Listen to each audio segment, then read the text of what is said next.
What happens when a mother's unconditional love meets the harsh reality of betrayal? Helen Montgomery, a woman who once gave everything for her son, finds herself fighting not just for her survival, but for her soul.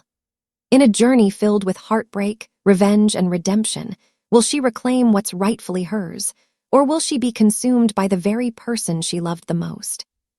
Subscribe and follow for more. Helen Ellie Montgomery had never imagined her life would turn out the way it did. At 69, with her silver hair tucked neatly behind her ears and a gentle smile that hid the years of heartache, she was a picture of quiet strength. Yet, behind that calm exterior, there was a woman whose life had been shaped by the overwhelming love for her adopted son, Ethan. It had all begun when tragedy struck, stealing away Ethan's biological parents in a car accident when he was only 5 years old. The news had shattered Helen. She wasn't just a family friend, but a close one, someone who had witnessed Ethan's first steps, his first words, and had always promised to be there for him. And when his parents were gone, she kept that promise in the only way she knew how, by becoming his mother. She had opened her home to him, to a little boy whose world had crumbled overnight. The house, which once felt empty with just Helen, now echoed with the sound of small footsteps. She would stay up late, comforting him after nightmares, helping him with his homework, and taking him to his baseball games. Every sacrifice felt like a small, necessary part of the life she wanted to build for him, a life of love and stability, one he deserved. Through the years, Helen poured everything into making sure Ethan never felt the absence of his real parents. Her own dreams had been put on hold, her ambitions faded into the background, because to her, there was no greater purpose than being there for him. She had given up vacations, hobbies, and friendships, small things in the grand scheme of things, for a single, unwavering devotion. She became Ethan's rock, his constant in a world full of change. But as the years went by, something shifted. Ethan, now an adult, began to pull away from her. The distance wasn't obvious at first. It started with small things, him not coming over for Sunday dinners as much, or his phone calls becoming less frequent. But then, when he introduced Sophia, his fiancée, something in Helen's heart twisted. It wasn't that she disliked Sophia. On the contrary, she had tried her best to welcome the young woman into their family. But as Ethan's love for Sophia grew, it seemed as though the bond between mother and son was slipping away.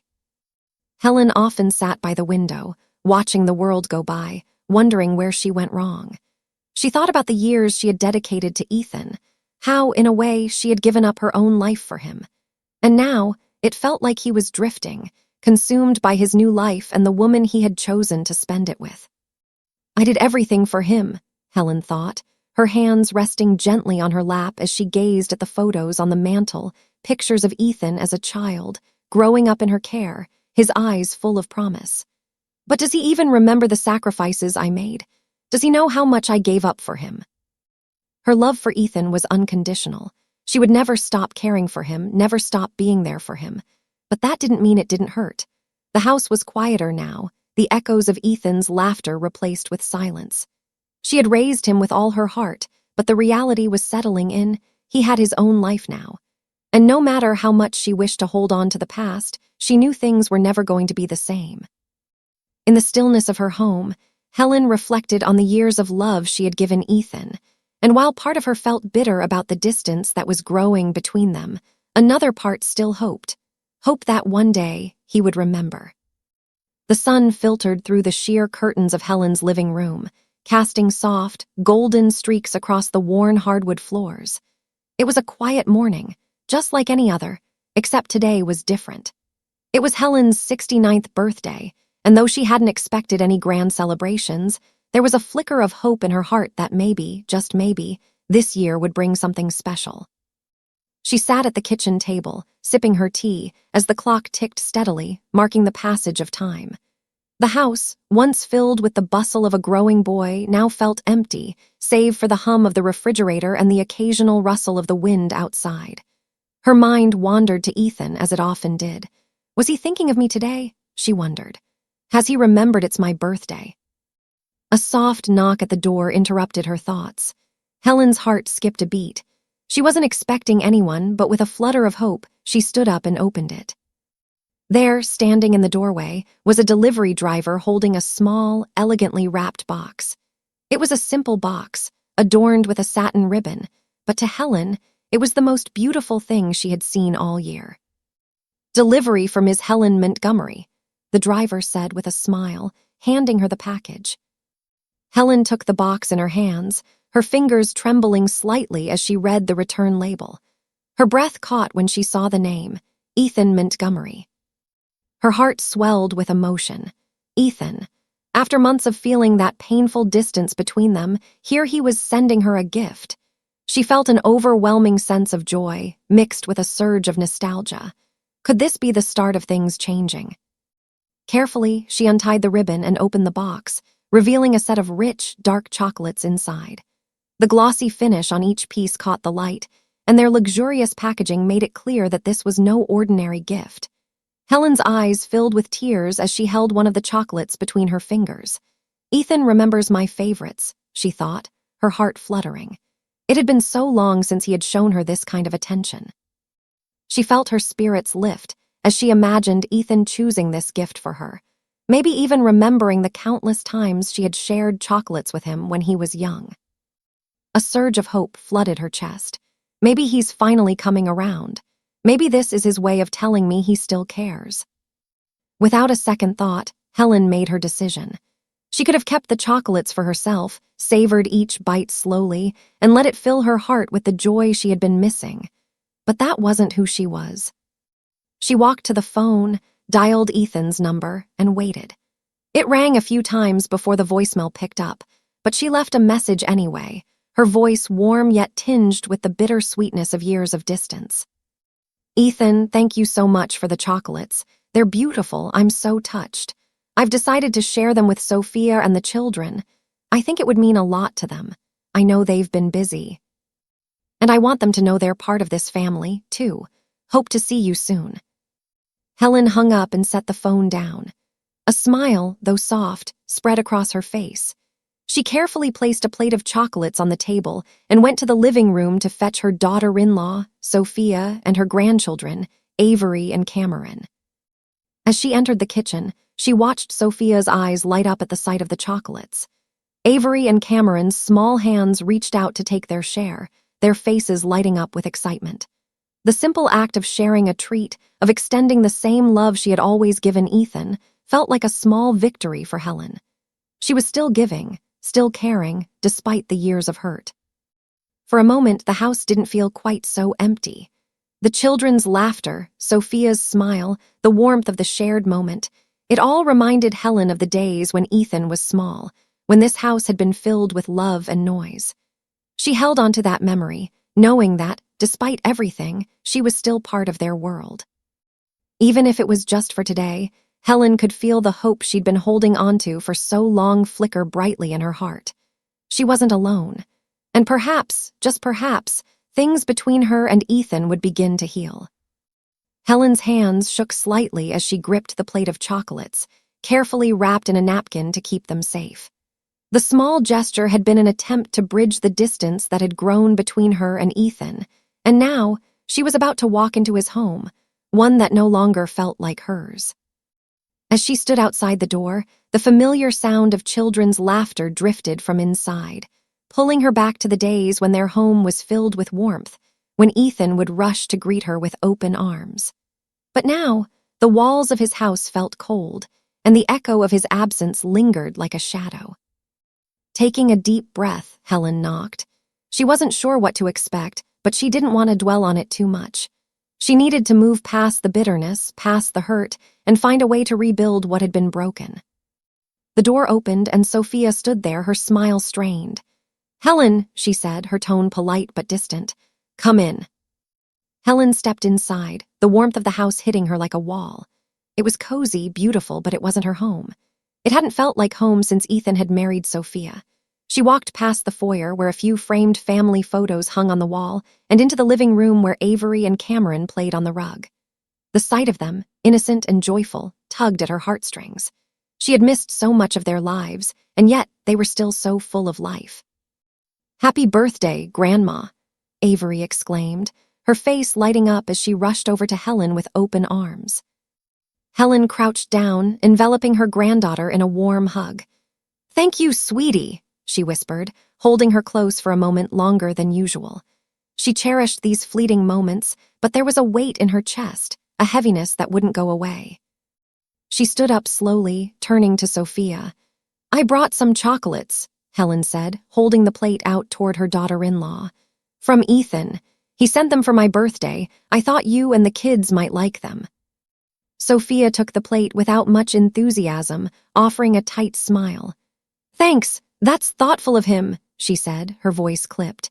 It wasn't the warmth Helen had hoped for, but it was all she got. The awkward silence between them was palpable. Helen tried to fill it with small talk, asking how the kids had been doing in school, how Sophia's work was going, but it felt forced, like trying to patch a hole with too few stitches. The walls between her and Sophia were thick, built over years of misunderstandings, resentment, and distance. Helen had hoped that this small act of kindness would be a step toward mending that rift, but it was clear that Sophia wasn't ready to meet her halfway. Avery and Cameron grabbed the chocolates eagerly, their innocence washing over Helen like a balm. She watched as they devoured the treats, giggling and sharing them with each other. It brought her a small moment of peace, but it didn't erase the ache in her chest. She could feel the tension, the unspoken words between herself and Sophia hanging heavily in the air. This wasn't the reunion she had envisioned. There were no heartfelt apologies, no conversations about the past, just silence and a faint, hollow politeness that made Helen's heart ache. After a few more minutes of strained conversation, Helen knew it was time to leave. She stood up, grabbing her coat and slipping it on, her movements slow and deliberate. She didn't want to leave, not yet, not when she could still feel the weight of everything that was unsaid between her and Ethan. But she also knew she couldn't push.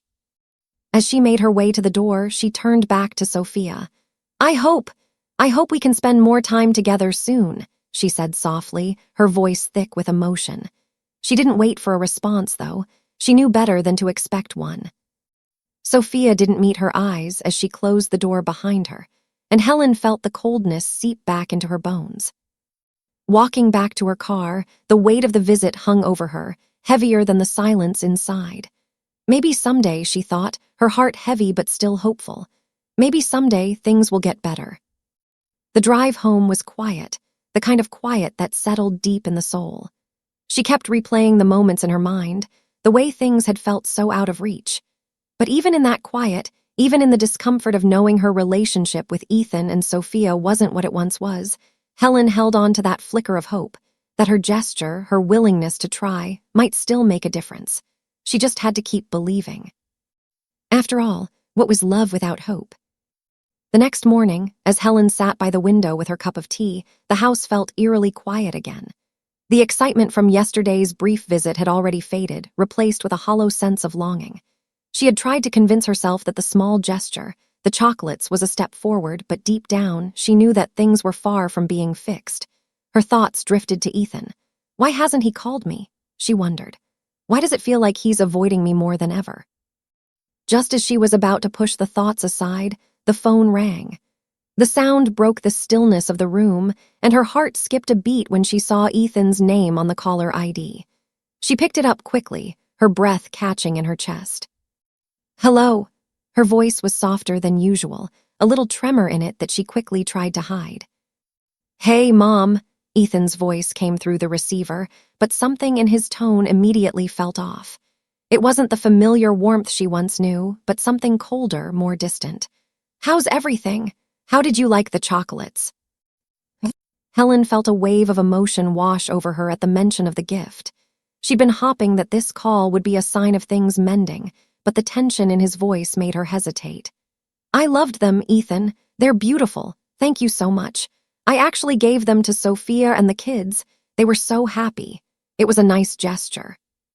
There was a pause on the other end of the line, a long, heavy silence that felt too long. The words didn't come immediately, and when they finally did, they were sharp and rushed, as though Ethan were struggling to keep his emotions in check.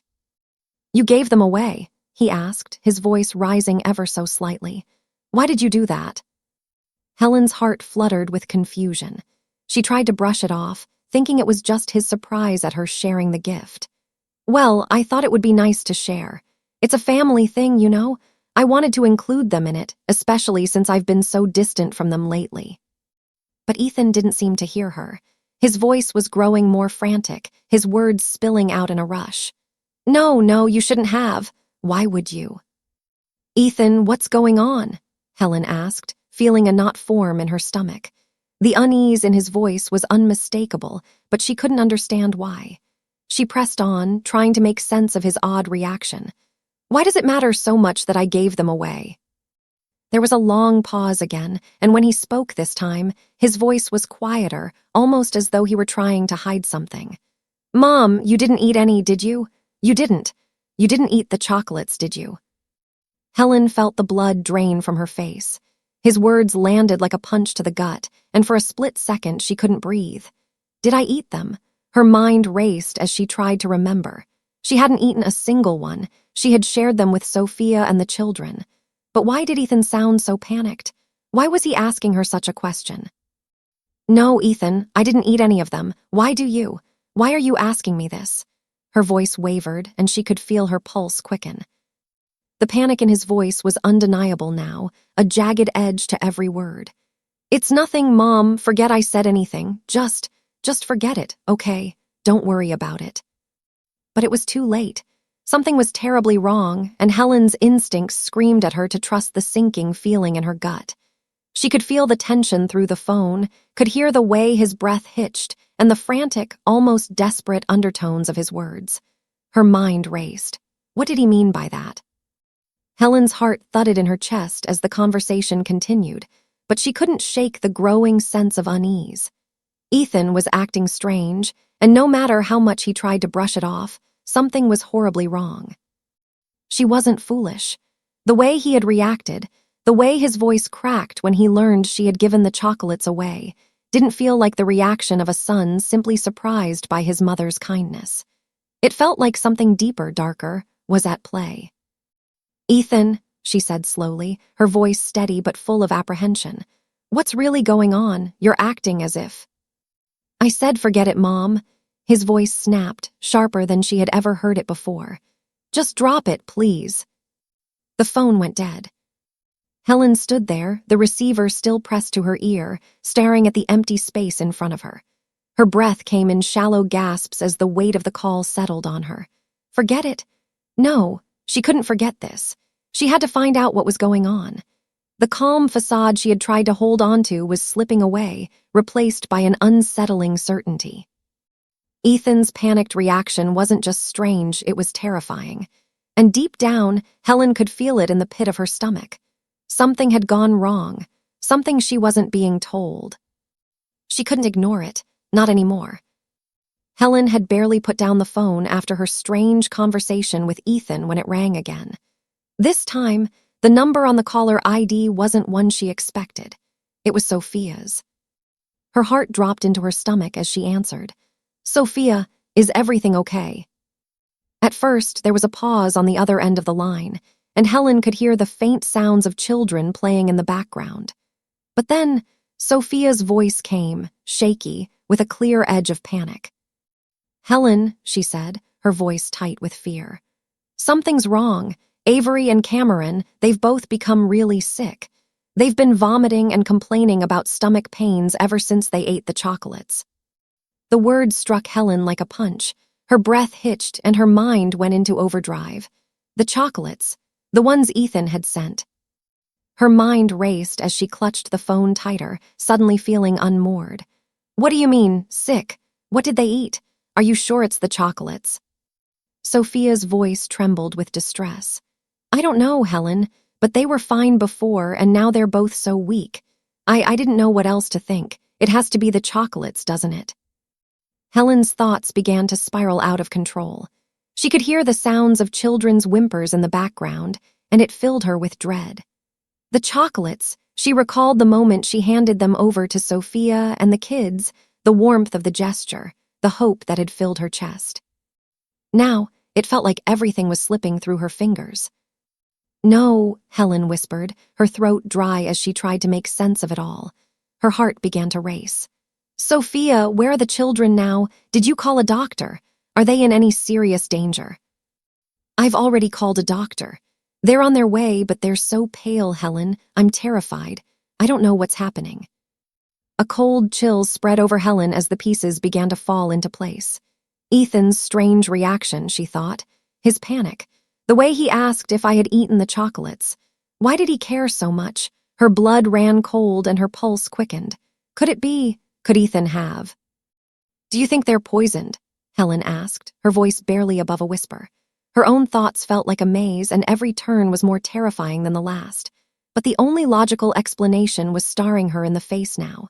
The chocolates. Ethan had given them to her, but he had never once mentioned the possibility of harm. And his frantic reaction when she told him she had shared them with the kids, he didn't care about the gesture. He cared about something else. Helen's mind reeled back to the conversation with Ethan. The panic in his voice, the way he tried to brush off the question when she asked why it mattered that she had given them away. His tone had been so desperate. But why? The answer was dawning on her now, and it was far worse than she could have ever imagined. "Oh my God," she whispered, her chest tightening with dread. "Sophia, listen to me. Don't give them any more of the chocolates. Do you have the box? Are there any warnings on it?" "No. There's nothing. They were just chocolates. Sophia's voice faltered as she choked on a sob. "Helen, I don't know what to do." Helen's mind raced as she tried to make sense of the unfolding nightmare. Ethan knew something was wrong. Why else would he have asked about the chocolates so urgently? Why else would he have sounded so terrified when he realized she had given them away? Was it possible that Ethan, her own son, had poisoned the chocolates intentionally? Was this the reason for his behavior, his desire to see her gone? Her thoughts turned to the past. The years of raising Ethan, the sacrifices she had made, the love she had given him. And now here she was wondering if her own son had tried to kill her. The crushing weight of that possibility threatened to consume her. No, it can't be. But why would he do this? The questions clawed at her, each one more painful than the last. "I'm coming over," Helen said, her voice determined, though her hands were trembling. She couldn't stay passive, not now. "I'll be there as soon as I can. Stay with the children. I'll bring some medicine, something to help." She hung up the phone, her hands shaking as she dialed the number for the nearest hospital, her mind still whirling. Every piece of the puzzle was falling into place, and none of it was good. Was this how it ends? She thought, her heart heavy with the weight of betrayal. After everything, after all these years, could Ethan really do this to me? As Helen stood there, staring at the phone in her hand, a deep, overwhelming sorrow began to settle in her chest. The love she had poured into Ethan, her only son, had always been pure, always been given without question. But now it felt like everything was built on a lie. She pushed the thoughts away for a moment. There would be time to confront them later. For now, there was only one thing she could do. She had to get to the children. She had to be there for them just as she always had been for Ethan. Even if the truth about what had happened and who was responsible was too painful to bear. Helen grabbed her coat and headed out the door, her heart heavy with dread but her resolve unshaken. She would find out the truth. She had to. Helen's hands gripped the steering wheel with a tension she hadn't felt in years. The drive to Ethan's house felt like a lifetime, her mind spinning with the horrifying realization that was beginning to take root. The words, the panic, Ethan's cold detachment, they were no longer just strange. They were ominous. As she turned onto the street where Ethan and Sophia lived, the familiar landscape seemed foreign to her. The trees that once comforted her now felt like silent witnesses to something far darker. Her thoughts raced, piecing together moments she had long ignored. The quiet, inexplicable changes in Ethan over the years, his increasing distance, his suspicious behavior during their last conversation. The fear in his voice when he asked if she had eaten the chocolates. The frantic desperation when he found out she had given them away. Why had he reacted like that? No, Helen thought, her breath catching in her throat. No, he couldn't have. He's my son, my only son. He wouldn't do this to me. But deep down, a voice she couldn't ignore told her that she had been blind to the truth for far too long. She had loved him unconditionally, poured every ounce of herself into raising him. But now, as the events unfolded, she saw it all clearly. The signs, the warning signs she had refused to see. She had always protected him, but now it was clear. It wasn't just her love he wanted to take from her. It was her life. The horror of it gripped her heart as the weight of the possibility sunk in. Ethan tried to kill me. He wanted me gone. The thought felt impossible to bear, like a crushing weight on her chest. A mother's love for her child is supposed to be inviolable, sacred. She had spent her life protecting Ethan, building a future for him, and now, here she was wondering if he had plotted her death, all for something as cold and calculated as an inheritance. How could he? How could my own son betray me like this? Her stomach churned with disgust as the full scope of his betrayal began to take shape. She recalled his confession, his quiet admission that he wanted her gone, his sense of entitlement to everything she had worked for. It wasn't just the inheritance, she realized. It was his greed, his need for control. And he was willing to destroy me, to destroy the one person who had given him everything. Helen's chest tightened with a mixture of shock, disbelief, and a cold rage that surged from the very depths of her being. This wasn't just about chocolates. This was about my life, about his disregard for the years of sacrifice I gave him. He never saw me as a mother. He saw me as a stepping stone, a means to an end. As she pulled into Ethan's driveway, Helen's hands trembled. She could see Sophia standing at the door, her face pale with concern, the children now inside with the doctor. Helen didn't know how much time she had left, but she couldn't waste another moment. She had to confront this head-on. But as she stepped out of the car, something shifted within her.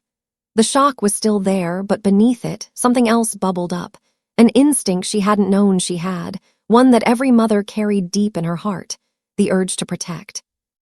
If Ethan was capable of this, I will stop him. I will protect my family, no matter the cost. She walked toward the door, her steps resolute, her heart heavy but her resolve unbreakable. As she reached the door, she was met with Sophia, her face drawn in worry but holding back the flood of tears.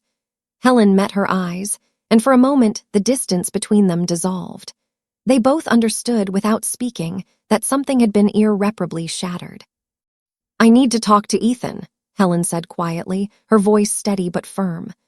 Sophia hesitated, but she nodded, stepping aside to let her in. Inside, Ethan sat on the couch, his head in his hands, looking every bit the man who had just committed an unforgivable act. The door clicked shut behind Helen, and for the first time in years, she felt the full force of her maternal instincts, not just as a mother, but as a woman who had been deceived, betrayed, and now had to face the consequences. "Ethan," she said, her voice calm but edged with an authority he had never heard before. "We need to talk." He looked up at her, his face pale, but there was no remorse in his eyes, only a flicker of something cold and calculating. He knew what was coming. He knew this moment was inevitable. "You don't understand, Mom," Ethan began, but his words faltered when he saw the steely look in her eyes. Helen stepped forward, her heart still heavy, but her voice unwavering. "I understand more than you think," she said, her words cutting through the tension like a knife. "I understand that you tried to kill me, Ethan.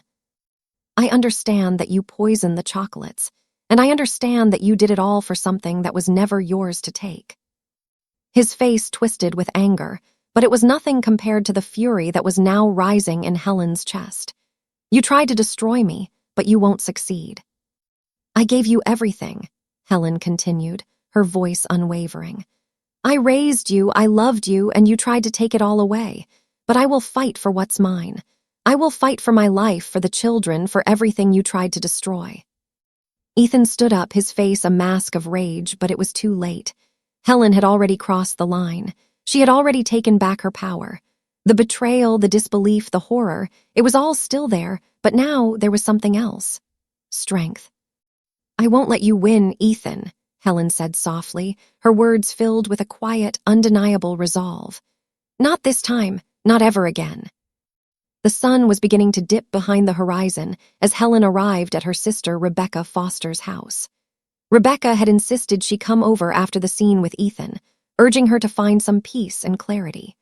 But now, standing at the threshold of the house that had once been a place of refuge, Helen felt nothing but a storm brewing inside her.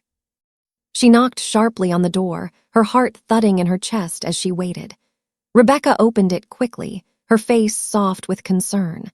But when she saw the steely determination in Helen's eyes, she stepped aside without a word. Inside, the house was quiet, too quiet. There was no warm greeting, no comfort to be found here. As Helen entered, she saw Ethan sitting on the couch, his posture stiff, his eyes darkened by a shadow that had never been there before. He didn't look up at first, but Helen could feel his gaze on her, cold and calculating. Rebecca closed the door behind her, and there was a brief moment of silence that felt too heavy, too thick with tension. Ethan shifted uncomfortably, finally meeting his mother's eyes. His expression was one of indifference, yet there was a subtle flicker of something, maybe fear, maybe annoyance, hidden just beneath the surface. "You wanted to talk," he said, his voice flat. "So talk." Helen took a step forward, her heart pounding in her chest. She had rehearsed this moment in her mind 1,000 times, but now, as the reality of it sank in, the words felt almost too hard to say. But she knew this had to be done. She had to hear the truth from him, no matter how ugly it was. "Ethan," she began, her voice steady but laced with an emotion she couldn't quite mask. "You tried to kill me. You poisoned the chocolates, didn't you? You wanted me dead, and I want to know why." Ethan's lips curled into a smile that didn't reach his eyes, a smile so cold it sent a chill through Helen's spine. He leaned back into the couch, crossing his arms with a casual arrogance that made Helen's stomach turn. "You don't understand, do you?" Ethan's voice was low, almost condescending. "I never wanted you gone, Mom, but you were in the way. You've always been in the way." Helen's pulse quickened, her blood running cold as she processed his words. In the way? Her mind raced, but she held her ground. She couldn't let him see the fear that was creeping up inside her. "In the way," she repeated, her voice trembling with disbelief. "What are you talking about?" Ethan let out a bitter laugh, shaking his head like it was all so simple, so obvious. "The inheritance, Mom. You're not a fool. You know what I'm talking about. You've had everything I've worked for, just handed to you. And you don't even appreciate it." Helen's breath hitched, and her eyes began to sting with the weight of the realization. The love she had poured into him, the years she had sacrificed, it had all been for nothing. All this time, he had only seen her as a means to an end. "You wanted me gone. For money?" she asked, her voice barely above a whisper, the shock of it slowly consuming her. The betrayal she had long suspected now unfolded fully before her, like a terrible truth she had hoped to avoid. "Not just for the money, Mom," Ethan said, his voice turning darker, more twisted. "It's about control. I want what's mine, and I'm tired of waiting for you to die naturally. I'm not going to sit around and let you live forever while I get nothing. I've been patient, but you've just gotten in my way, and you always will." Helen's world seemed to tilt, the room spinning as she processed his words.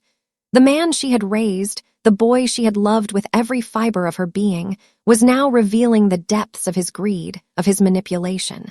It was never about love. It was always about control. She took a step back, the weight of his confession crashing over her like a tidal wave. For the first time in years, she was truly seeing him for what he was, what he had become. The son she had fought so hard for, the son she had given everything to, was nothing more than a stranger now. A man consumed by ambition and hunger for power. "You're my son," she whispered, her voice cracking with disbelief. "How could you do this to me, to your own family?" Ethan stood up then, slowly, his movements deliberate and controlled. He walked toward her, closing the distance between them, his eyes locking onto hers with an intensity that made her skin crawl. "I'm not your son anymore, Mom. Not the one you knew," he said, his voice icy. "That person is dead. All I care about now is getting what's mine. And you, well, you were just an obstacle I had to deal with." Helen's heart shattered. It felt like every ounce of her maternal love was being ripped away, torn apart by the person she had spent her life nurturing. But even in that moment, she could feel the flicker of something deep within her. A fire. A fierce, unyielding need to protect herself, to protect what was left of her dignity, and to stop him from destroying any more of her life. "You may have tried to destroy me, Ethan," she said, her voice steady now, filled with a quiet power. "But I won't let you take everything from me. You may have the greed, the manipulation, but you will never have my love. You will never have my forgiveness." Ethan's expression faltered for a brief moment, a flicker of doubt passing through his eyes, but it was gone as quickly as it came, replaced by a cold smirk. "You'll get over it, Mom," he said with a sneer. "You always do." Helen turned toward the door, her body stiff with anger, with disbelief. She knew now that nothing would ever be the same. Ethan had shown her exactly who he was, and she had no more illusions left. "Goodbye, Ethan," she said, her voice calm but resolute. "Don't ever come near me again." As she walked out of Rebecca's house, the cold night air hit her face, but it wasn't enough to numb the deep ache in her heart. She had confronted the monster her son had become, and in that confrontation, she had found her strength. She was done being the victim. It was time to fight back. The air in Rebecca's house had grown thick with tension, as if every word spoken had added weight to the room. Ethan stood before Helen, his posture rigid, his eyes locked on hers with an unsettling calm. The man who had once been her son was now a stranger, a shadow of the child she had raised with all the love she could give. The realization of that loss felt like a cold knife twisting in her chest. Helen had thought she understood the depths of his behavior, but as the truth began to surface, she realized she had only scratched the surface of the monster he had become. The warmth she once felt for him had faded, replaced by something darker, something she couldn't quite name, until now. "You don't get it, do you?" Ethan's voice was low, almost clinical, as though he were explaining something mundane. "I never wanted you dead out of hate, not really. It was always about the bigger picture, the inheritance, the power, the control." Helen's heart thudded painfully in her chest, each word he spoke cutting deeper. The inheritance? She had always feared that one day greed might overshadow his love, but hearing him speak so openly, so without remorse, was a blow she hadn't been prepared for. He continued, his tone never wavering, his expression hard as stone. "You've had everything, Mom, everything I've worked for. You've been sitting there with your comfortable life, your house, your money, while I've struggled. You think I'm entitled to nothing. I was patient, I played along, but I was always stuck in your shadow. And now, I'm done waiting. I wanted it all." Helen's breath caught in her throat as she processed his words. He had never wanted her love. He had never wanted the connection, the bond they shared. It had all been about what she could give him. Power. Control. Her own flesh and blood, the son she had given everything for, was revealing himself to be a stranger. A man driven by something so hollow it made her feel sick. "I didn't want you dead out of malice," he said again, almost as if justifying himself. "But you were in the way, Mom. You always were. You just didn't see it. Your whole life was built on my sacrifices. You think I didn't see how you held everything over me? I had to wait. I had to watch you live your life, my life. Do you know how that felt? To work my ass off while you sat there getting everything handed to you." His voice started to crack slightly, but his eyes remained cold hard, as though no emotion had touched him at all. No guilt, no remorse. Helen's world tilted, and for a moment, the room felt too small. She had spent years believing in the goodness of her son, thinking that he was simply misguided, struggling with his own demons. But what she was hearing now shattered that illusion beyond repair. This wasn't a son who had lost his way. This was a man who had always been this way, who had worn the mask of a child until it no longer suited him. The words hit her like a wave crashing against rocks, eroding everything she had believed about their relationship, about her role in his life. He wanted her dead for the money. The thought seemed impossible, yet it was the only truth left standing in the wake of his confession. "You think you're entitled to everything I have, Ethan." Helen's voice was barely above a whisper, but the pain in it was unmistakable. "You think that after everything I've given you, after everything I sacrificed, you deserve it all." Ethan's lips curled into a smirk, one that sent a chill through her spine. "Why not? You're old, you don't need all of it. And what do I have? You've lived your life, you've done everything, and I'm still here, stuck in the same place.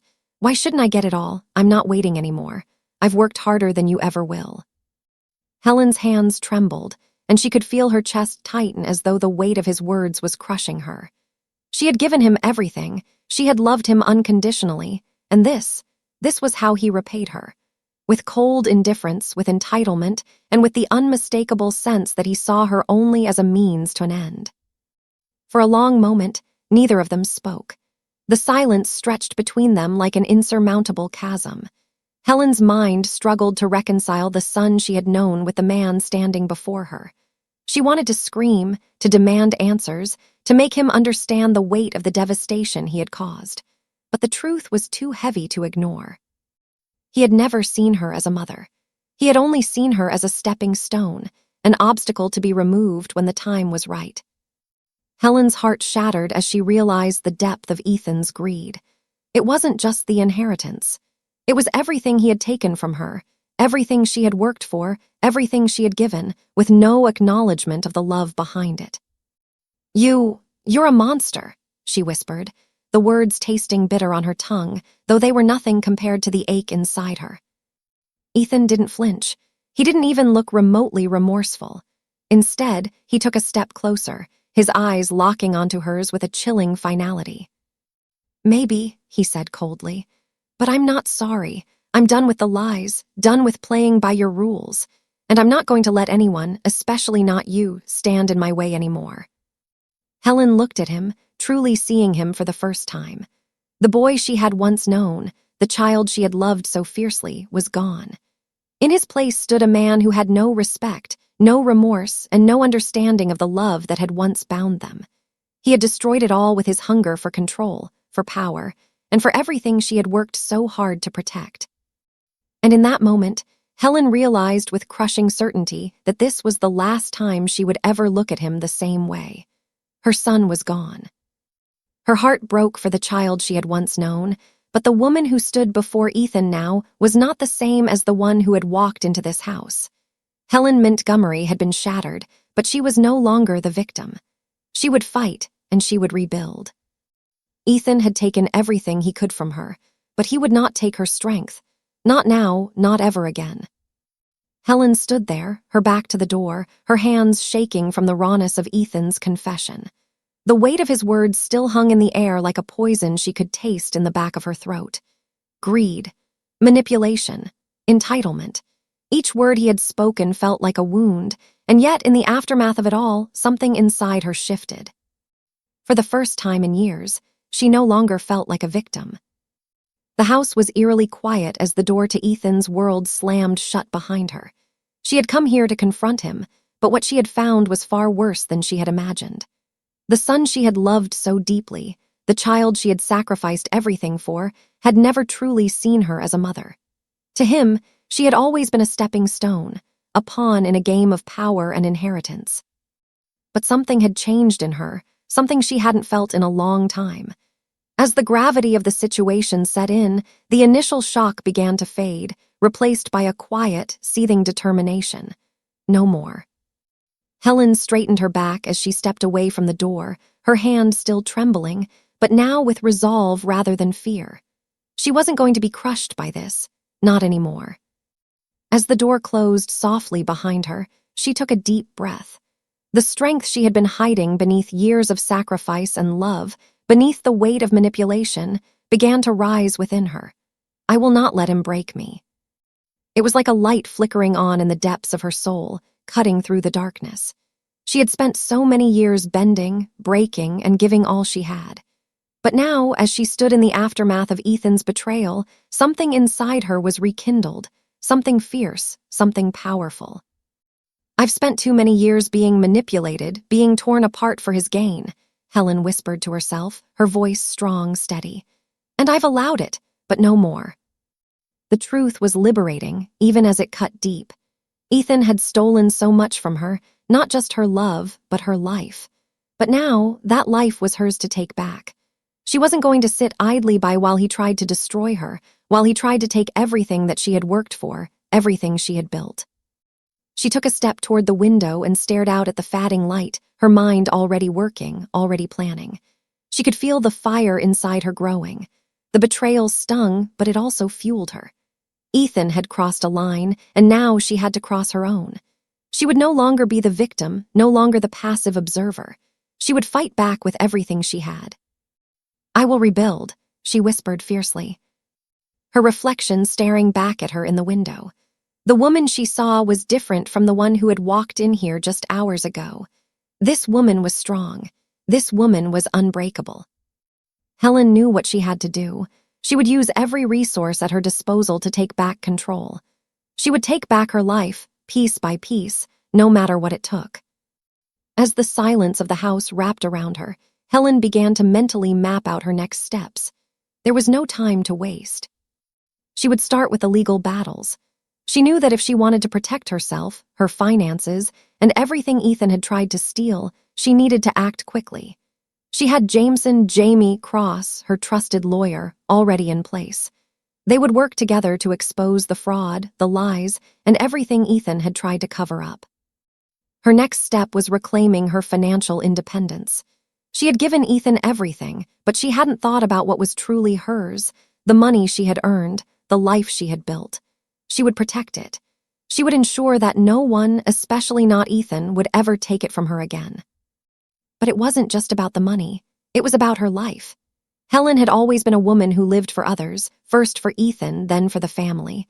But now, for the first time in years, she was going to live for herself. She would rebuild her confidence, her self-worth.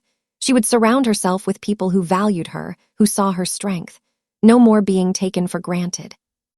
The final piece was her personal transformation. Helen had always neglected herself, putting others first, sacrificing everything for a son who had never truly appreciated it. But now, she was going to take care of herself, physically, emotionally, and mentally. She would find the woman she had lost all those years ago, the woman who was confident, who was powerful, who was unapologetically herself. She knew she wouldn't be able to do it all in one day. But for the first time in years, Helen felt like she was in control. Every step she took would be one toward reclaiming her power, her voice, and her life. "I will fight for myself," she said aloud, the words echoing through the empty house. "And I will not let him take any more from me." Helen picked up the phone and called Jamie, her hands steady now as she made the first call in what would be a long, difficult fight.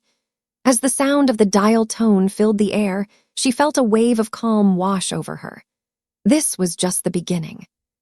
Ethan thought he had taken everything from her. He thought he could destroy her. But Helen Montgomery wasn't broken. She was just getting started. And for the first time in years, she felt truly alive. The air felt different as Helen stepped into the sleek, modern lobby of her new luxury apartment building.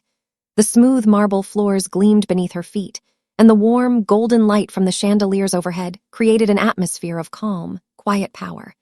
It was a stark contrast to the home she had once shared with Ethan and Sophia, a place that had been filled with tension, manipulation, and heartbreak. This apartment, this new space, was hers, no one else. It felt like a fresh start. Helen couldn't remember the last time she'd felt this alive, this in control of her own destiny. The decision to leave behind the past and everything Ethan had tried to take from her hadn't been easy, but it had been necessary. Her new apartment wasn't just a change of address. It was the physical manifestation of her resolve to rebuild, to take her life back from the wreckage of betrayal. The doorman greeted her with a polite smile as he helped her carry her bags to the elevator. Helen gave him a nod, a quiet acknowledgement of the life she was now choosing to live. The elevator doors closed behind her, and as she ascended to the top floor, she allowed herself a moment to savor the view. The city sprawled out before her, tall buildings, parks, and bustling streets, but she no longer saw them with the same eyes she once had. She wasn't a passive observer anymore. She was in control. As she entered the apartment, the space felt empty, almost intimidating. It was large, with floor-to-ceiling windows that offered a breathtaking view of the skyline. But it was also a blank canvas, waiting for her to fill it with the life she was about to create. She took a deep breath, feeling the weight of the past dissolve into the air around her. The apartment wasn't just about luxury, it was a symbol of freedom.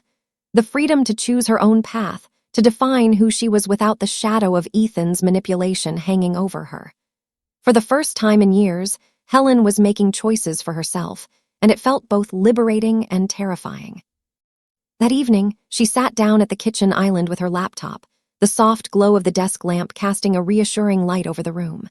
Her financial accounts were spread out before her, bank statements, investment records, credit reports, all of it. The numbers were daunting, but they were hers.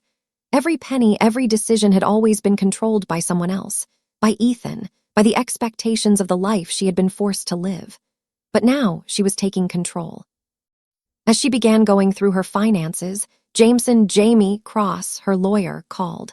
His voice was familiar and steady, a comfort in this uncertain moment. "Good evening, Helen. I've been going through the paperwork and we're making great progress on the legal side. I'll have everything ready for the next steps, but I wanted to touch base with you first," Jamie said, his voice calm and reassuring. "Thank you, Jamie," Helen replied, her voice firm. "I've been going through my finances too. I want to make sure everything is secure, no more surprises, no more manipulation." Jamie's voice softened with understanding. "We'll make sure of that. You have more power than you think, Helen. This is your time to take back control. You're not alone in this." His words struck a chord deep within her. She had always felt as though she were following someone else's path, her steps guided by the needs and desires of others. But now, with Jamie's support and her own resolve, she was forging her own way. She wasn't just fighting for her finances or her assets. She was fighting for her peace of mind, for her dignity, and for her future. As she hung up with Jamie, a sense of calm settled over her.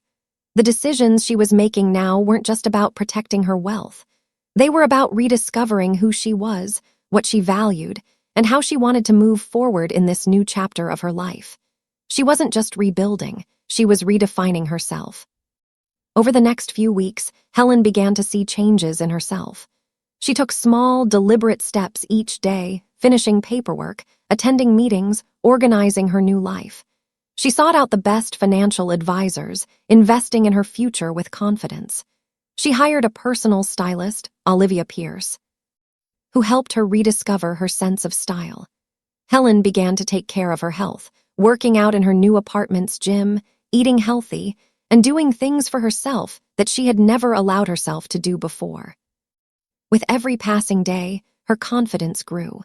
She no longer saw herself as the woman who had been manipulated or betrayed. She saw herself as a woman who had weathered the storm and come out stronger on the other side. The woman she was becoming wasn't just the result of circumstances, it was the product of her own hard work, her own choices. One evening, as Helen looked at her reflection in the mirror, she saw a woman who was different from the one who had walked into this apartment weeks ago. She was no longer weighed down by the past. The woman in the mirror was strong, empowered, and ready to take on whatever came next. "I've got this," Helen whispered to herself, a smile tugging at the corners of her mouth. And for the first time in years, she truly believed it. As she sat down at her kitchen table, a glass of wine in hand, Helen thought about everything she had gone through. The betrayal, the heartbreak, the manipulation, it was all part of her past now. And in its place was a future she was creating, one that was entirely her own. She had taken the first steps toward healing, and though the journey ahead was still long, Helen knew that she had the strength to face whatever challenges came her way. Her new life had begun, and it was hers to shape, and this time, no one would stand in her way. Helen sat in the spacious corner office of Jamie Cross, the sunlight streaming through the floor-to-ceiling windows and casting long, soft shadows across the room. The sleek, modern daycare was a far cry from the life she had left behind. But this office, this space, felt like a sanctuary. It was a place where she was no longer a victim, where she could take control of her future. It was the hub of her plans for revenge, the foundation of her resolve to rebuild her life and bring Ethan to justice. Jamie was already seated at the large oak desk, papers and files spread out before him. His calm demeanor, steady voice, and sharp mind had been invaluable to her over the past few weeks. But today, they had a new ally in the room, Garrett Banks, the private investigator Helen had hired. He was a tall, no-nonsense man with graying hair and a face that seemed carved from stone. His reputation for digging into the dirtiest corners of the financial world was why Helen had brought him into her plan. Ethan's empire of lies and deceit would be exposed, and Garrett was the one who would find the cracks. Helen sat down across from the two men, her pulse steady but her heart pounding with purpose. This wasn't just about taking Ethan down. It was about showing him, once and for all, that no one could manipulate her without facing consequences. "Garrett, where do we stand?" Helen asked, her voice firm, yet filled with a quiet confidence that came from knowing she was finally taking action.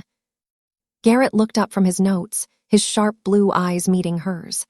We've been digging into Ethan's financials, his personal accounts, his business dealings, everything. And let me tell you, it's a mess. The debts are piling up, and there's a lot more than just bad investments at play here. Ethan has been hiding money, funneling it through various shell companies and fake accounts. Helen leaned forward, her heart quickening. Show me. Garrett slid a folder across the desk, and Helen opened it to find pages of bank statements, tax documents, and records that detailed Ethan's financial web. As she scanned the papers, her mind worked fast, connecting the dots. He had been using her name, her assets, under the guise of family loans, promising to pay them back, all the while sinking deeper into debt. But it was worse than that. Ethan had manipulated his way into receiving loans from shady figures, people who had taken advantage of his desperation, and in turn, were now part of a bigger web of criminal activity.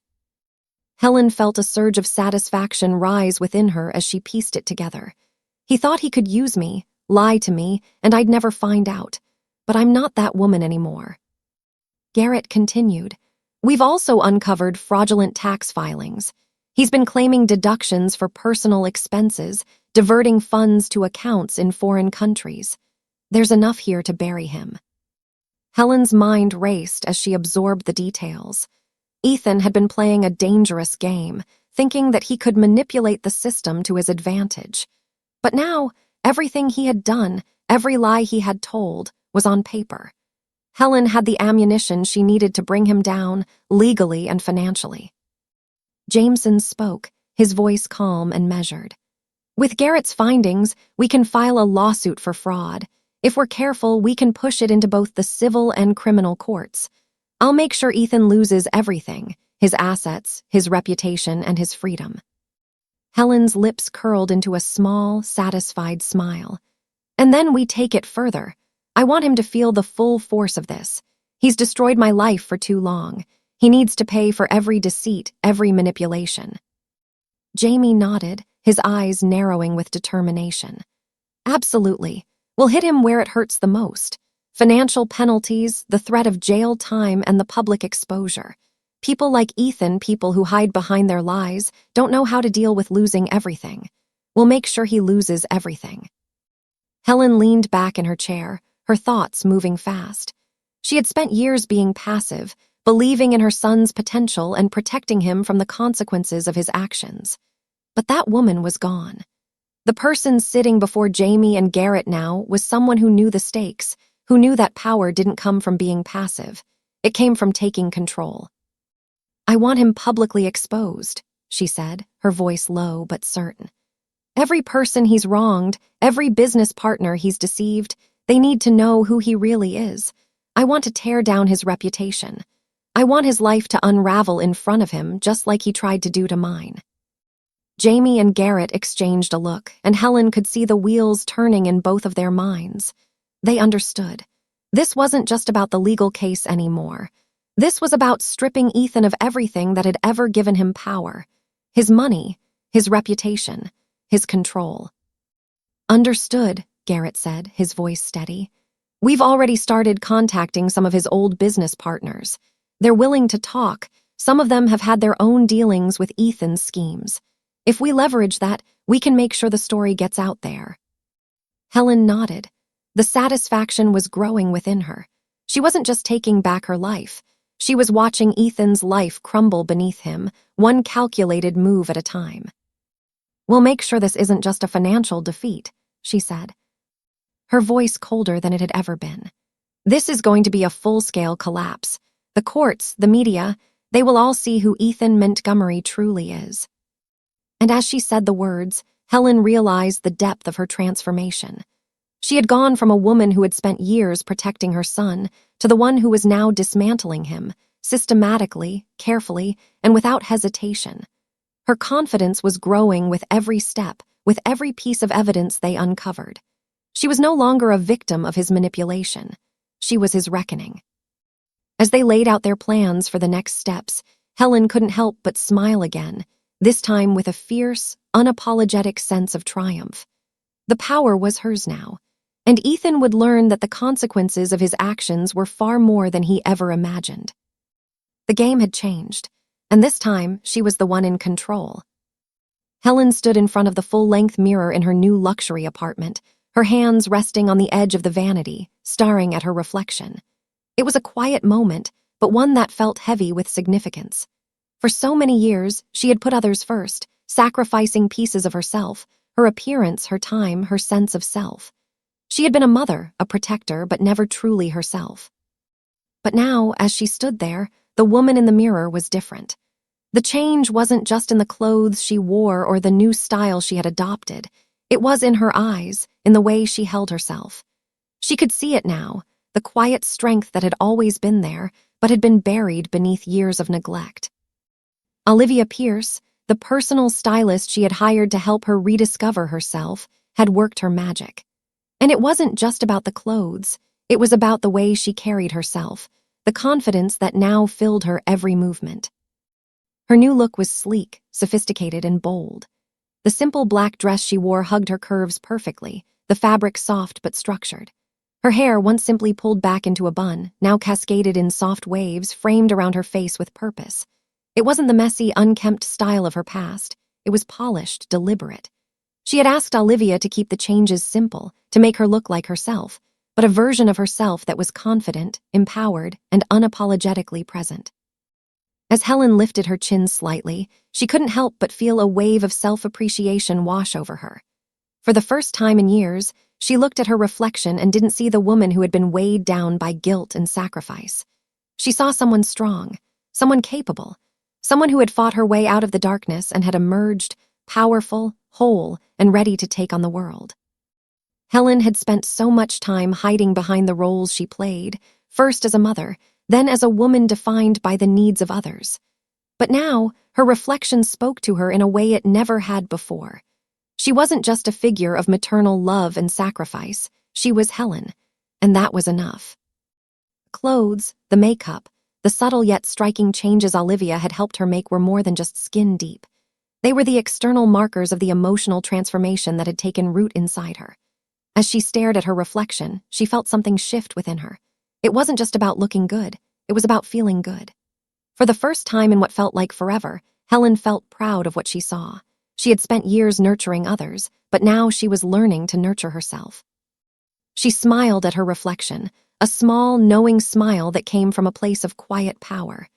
The woman staring back at her was different, yes, but she was still the same at her core. She had just learned to let go of the layers that had held her down, to embrace her own strength and beauty, inside and out. For so many years, she had told herself she didn't have time for vanity, that taking care of her appearance was selfish, that it was enough to focus on others. But now, she understood that this transformation wasn't about vanity. It was about self-respect. As she reached for her lipstick and applied a final touch of red to her lips, she felt the power of the gesture. She wasn't hiding behind a mask anymore. She was owning who she was, and for the first time, it felt like freedom. There was a moment of silence as Helen finished the final touches, the room quiet except for the soft hum of the city outside her windows. She looked at herself once more, and this time there was no hesitation. This woman was someone who had survived, who had fought through betrayal and heartache and had come out stronger. This woman wasn't broken. She was whole, and she had a future to build. For the first time in years, Helen looked at herself and liked what she saw. She had always been too focused on others, on her family, on the needs of the people she loved. But now, she was learning to focus on herself, and it felt powerful. Her phone buzzed, and she picked it up to see a message from Jamie. "We're moving forward. It's time to take Ethan down." Helen took a deep breath, her confidence growing. Her appearance may have changed, but it was just the beginning. She was ready for what came next, ready to take control of her life, her finances, her future. And she wasn't going to stop until she had everything back that Ethan had tried to take from her. The woman in the mirror wasn't the same woman who had walked in here months ago. She had transformed, not just physically, but emotionally and mentally. She had found her power, and she wasn't going to let anyone, not even her own son, take it away. Helen walked out of the bathroom, her head held high, her shoulders back. She was ready for whatever the future held, ready to reclaim her life. And this time, no one was going to stand in her way. The grand gallery was alive with soft murmurs and the clink of glasses, its walls adorned with vibrant art that sparked conversation and admiration. The atmosphere was elegant, sophisticated, everything Helen had been missing in her life, everything she had been working toward. Tonight wasn't just about the art, it was about something far more personal, her debut in the world she had spent so many years avoiding. Helen stood by the entrance, a glass of champagne in hand, her fingers lightly tracing the delicate rim as she took in the space around her. The room was a striking contrast to the cold, empty space of her past life. The people here, successful, powerful, influential, represented a world she was finally beginning to claim for herself. She had carefully chosen her outfit for the evening, a deep green silk dress that accentuated her figure, paired with simple but elegant heels. Her hair was styled in soft waves, and her makeup was sophisticated yet understated. She had never felt so polished, so right. It was as if she had slipped into a version of herself she had once only dreamed of, confident, poised, and unapologetically herself. As she stood near a contemporary painting, her gaze caught a familiar figure across the room. Ethan. He was leaning against a pillar, surrounded by a group of well-dressed individuals, his usual cocky demeanor in full force as he laughed at something one of them said. But the moment his eyes landed on her, everything stopped. The tension in the air was palpable. Ethan's expression shifted from casual amusement to something darker, sharper. His gaze narrowed, and for the first time in months, Helen saw the flicker of genuine shock in his eyes. He hadn't expected this. He hadn't expected her to change, to evolve, to come back stronger than ever. He had always thought of her as weak, as someone he could control. Now she was someone he could no longer read, someone he didn't know. Helen met his eyes across the room, and for a brief second, everything else faded away. His face twisted with something that looked like a mix of surprise and frustration. His gaze moved up and down her, taking in every detail of her transformation. The woman standing before him was not the one he had manipulated, the one who had poured all her love and sacrifices into him. This woman was different. She was powerful, composed, and full of a quiet, unwavering strength that rattled him to the core. Ethan pushed through the crowd, making his way toward her, but the easy swagger he once carried with such confidence was gone. There was tension in every step he took, his movements stilted, unsure. When he finally reached her, he paused just a few feet away, looking her over with a mix of confusion and disbelief. "Helen," his voice was tight, his usual arrogance barely masking the edge of discomfort in his tone. "You look different." Helen's lips curled into a subtle smile, one that was both cold and calculated. She didn't immediately answer. Instead, she took a delicate sip of her champagne, her eyes never leaving his. "Well, Ethan," she said, her voice smooth and controlled, "I suppose some things do change, don't they?" He shifted on his feet, clearly thrown off balance by her demeanor, her calmness. This wasn't the woman he had manipulated, the one who had always been a step behind him. This was someone else, someone who had reclaimed her life and her dignity, someone who had seen through him and come out stronger. "You didn't think I'd stay in that shadow forever, did you?" Helen continued, her words cutting through the tension like a knife. "You thought you could destroy me, push me aside, and take everything. But you're wrong, Ethan. I'm not the same woman you left behind." Ethan's eyes flickered with a flash of anger, but he quickly masked it with a forced smile. "I'm not sure what game you're playing here, but you're not fooling anyone," he said, his voice low, trying to regain some of his old confidence. "You're just an old woman trying to keep up with the younger crowd." Helen didn't flinch. In fact, she leaned in slightly, lowering her voice just enough for him to hear, but no one else. "It's funny, Ethan," she said, her words dripping with disdain. "For all your talk about control, about power, you seem to forget something. I hold the cards now, not you, not anyone else. You tried to take everything from me. You thought you could push me around. But look at me now. Do you really think I'll just let you walk away without facing the consequences?" For a moment, Ethan said nothing. His jaw tightened, and the anger he had been holding back for so long was beginning to surface. He had underestimated her. He had thought that with a few carefully placed words, a few manipulations, he could get back to where he was before. But now it was clear Helen was in control, and he was scrambling to catch up. "You think you're the one who gets to call the shots now?" he asked, his voice rising with frustration. "You don't have a clue what you're doing. You're nothing but a victim playing pretend." Helen's eyes locked onto his with a coldness that made him take a step back, though he didn't dare show any fear. "You're wrong, Ethan. I've been the victim for far too long. But not anymore. Not today. You've seen me at my weakest, and now you'll see me at my strongest." The crowd around them had begun to notice the growing tension, but Helen didn't care. She was done hiding. She was done being afraid.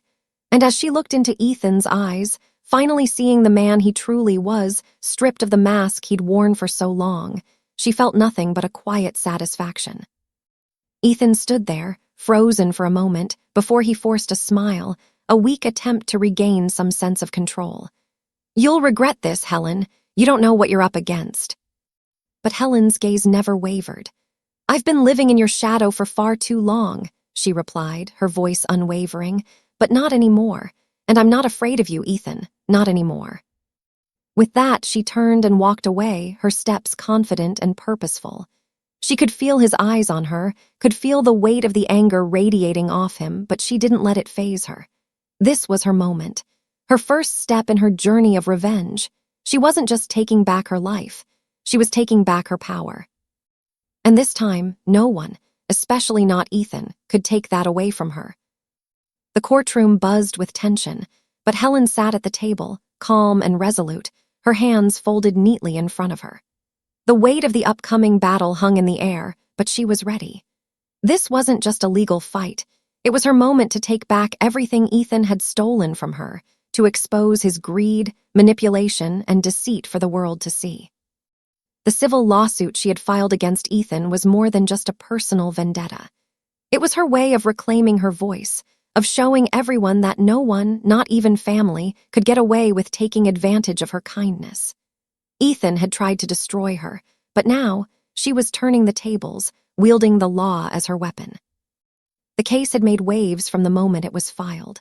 The media had latched onto it, and soon, the scandal surrounding Ethan's financial frauds and his attempt to poison her was front-page news. The headlines were unforgiving.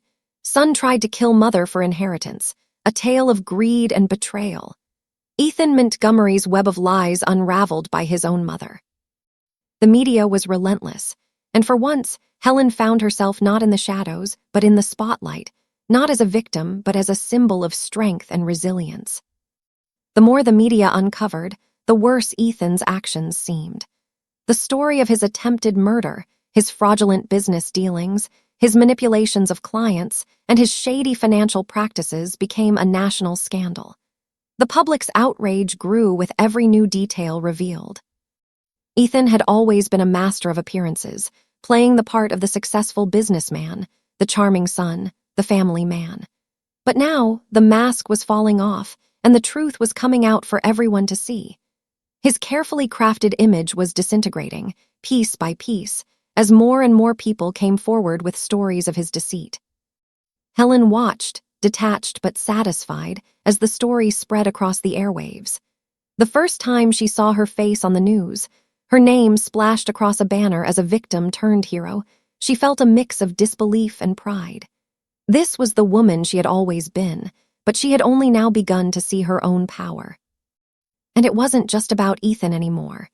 It was about the hundreds of people who were quietly suffering at the hands of their own families, women and men who had been manipulated, used, and abused, all in the name of control and greed.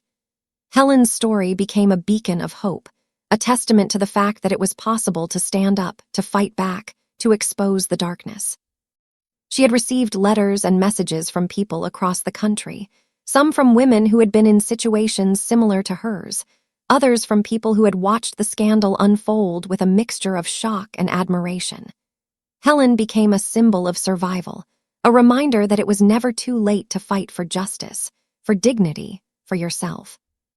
The media coverage reached a fever pitch when footage surfaced of Ethan's confession, the one he had made in private to a colleague who had turned whistleblower.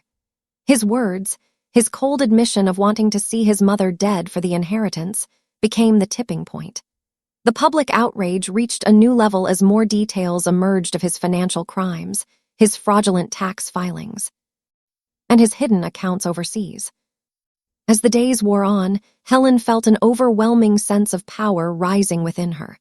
Every article that appeared, every broadcast that aired, felt like a small victory. She wasn't just winning the case against Ethan, she was reclaiming her life, her truth, and her dignity. During one of the media interviews, Helen was asked what it felt like to be in the spotlight now, to be seen as a symbol of survival. She had thought long and hard about the answer, but when the time came, she spoke from the heart. "It feels surreal, but it's empowering," she said, her voice steady but filled with emotion. "For years, I allowed myself to be manipulated. I let someone I loved take everything from me, but I'm not just a survivor, I'm a fighter, and this is me taking back my life." The words resonated with so many people, and soon, Helen's story spread beyond the media to inspire others to come forward, to stand up to the manipulations and betrayals they had suffered in silence. She received messages from strangers who saw her as an example of strength, women and men who had been hiding their own stories, afraid to speak out for fear of what would happen to them. Helen's victory became theirs too. It wasn't just about taking down Ethan, it was about changing the narrative for so many others.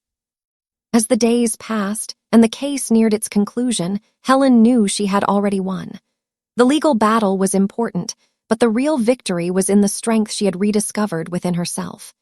Ethan's reputation had been destroyed, his lies exposed, and his world was crumbling around him. But none of that mattered anymore. Helen had taken control of her life, and now the world knew her truth. She wasn't just the woman who had been deceived by her son. She was the woman who had fought back, who had exposed the lies, and who had turned her pain into power. She was no longer the victim, she was the victor. And with that, Helen knew that no matter what happened next, she had already won the most important battle of all, the battle for her own peace, her own life, and her own future. Helen stood at the edge of the kitchen counter, her hands wrapped around a steaming mug of tea, her mind running through the next steps of the battle she had been fighting for months. The media, the legal case, the destruction of Ethan's carefully crafted life. It had all been a whirlwind, but now, as the dust settled, a new reality loomed before her. Sophia.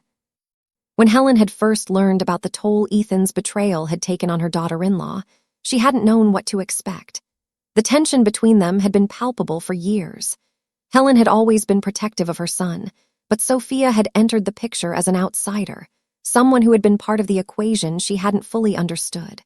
For too long, the animosity had clouded any chance of connection between them. But things had changed.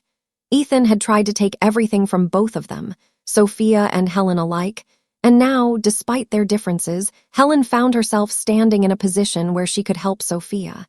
It was an unexpected twist, but one that Helen couldn't ignore.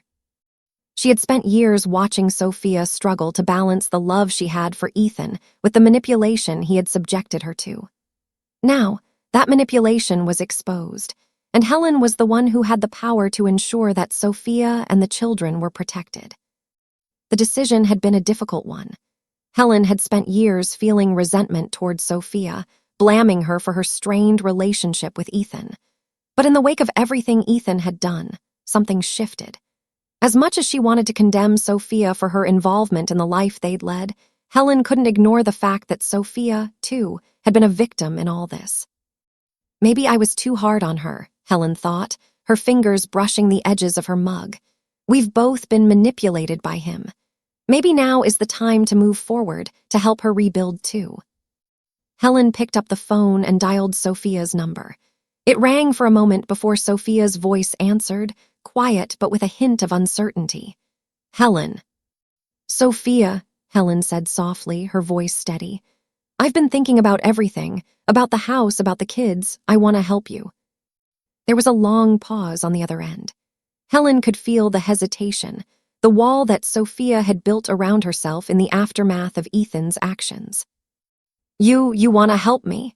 Sophia's voice was small, as if she couldn't believe it, as if she had been expecting the opposite: resentment, anger, blame. It hadn't been easy between them for years, and Helen had never made any effort to soften the distance. "Yes," Helen replied firmly, her resolve clear. "I'm not doing this for Ethan. I'm doing this for you and for Avery and Cameron. They don't deserve to be caught in the middle of all this, and I don't want you to be left with nothing.